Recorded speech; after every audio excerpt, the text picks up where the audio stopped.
Guys, welcome to our channel.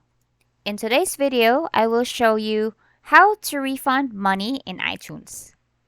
Let's begin.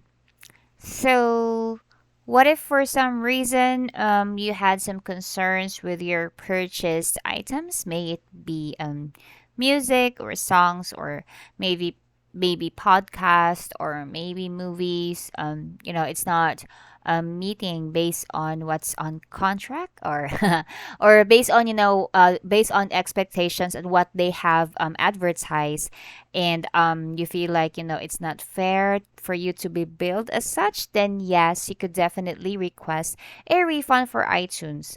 Can you do that in iTunes? No, you can only do that through reportaproblem.apple.com. So just type it in, and then when you access that website, guys, it will prompt you to log in using your Apple ID, and then you put your password.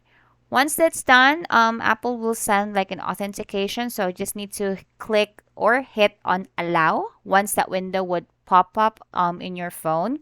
And then after that, it would send you a 6-digit numbers that you need to put in the website just to authenticate that the account is yours. So now we've done all through that.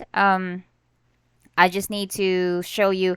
This is basically the landing page. Once you've finished all the authentication, and then this is where you could ask for a refund. So just need to click on request a refund, and then just tell us more. So say for example, these are the top reasons why you need to process refund.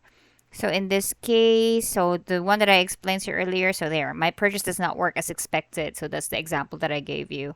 So it will just give you a warning that you will lose access to refunded items. So if I want to, for example, refund this, then yes, I could request that. And that's it.